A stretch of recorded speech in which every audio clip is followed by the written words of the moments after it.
আবারও প্রেমিকাকে হত্যা করে আত্মঘাতী প্রেমিক। ঘটনা কাঞ্চনপুর তানিয়া বড়ুয়া নামে এক স্কুল ছাত্রী প্রতিদিনের মতো আজ সকালে গৃহশিক্ষকের বাড়িতে যাওয়ার পথে এক যুবক পথ আটকে ছুরি মেরে নৃশংস হত্যাকাণ্ড সংঘটিত করে।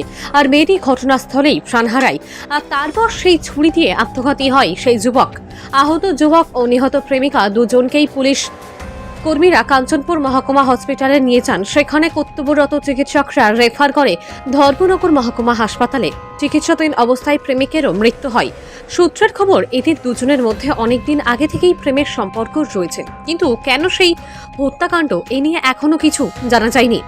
কাঞ্চনপুর থানার ওসি উদ্যম দেববর্মা সংবাদ মাধ্যমের মুখোমুখি হয়ে বলেন, কেন সে হত্যাকাণ্ড এখনো জানা যায়নি, তবে তদন্তক্রমেই বেরিয়ে আসবে আসল রহস্য। এই ঘটনায় কাঞ্চনপুর এলাকাবাসী ও ছাত্রছাত্রীদের মধ্যে শোকের ছায়া নেমে এসেছে। আগে কাঞ্চনপুর বাজারে রেঞ্জ অফিসের সামনে যতদূর খবর পাওয়া গেছে, একটা ছেলে এক মেয়েকে স্ট্যাপ করেছে এবং তারপর নিজেরও সুসাইড অ্যাটেম্প করেছে, নিজের গলা কেটে।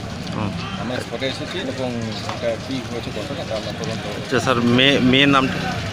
মেয়ের নাম হলো তানিয়া বড়ুয়া, আর কাঞ্চনপুর বাজারে। ছেলের নামটা? ছেলের নাম কার্তিক নাথ। বাড়ি? গোপালপুর। আচ্ছা, এখন কি তারা কি জীবিত আছে? এখন দুজনে চিকিৎসাধীন, পুরো ডিটেল এখনও পাইনি। আচ্ছা তদন্ত।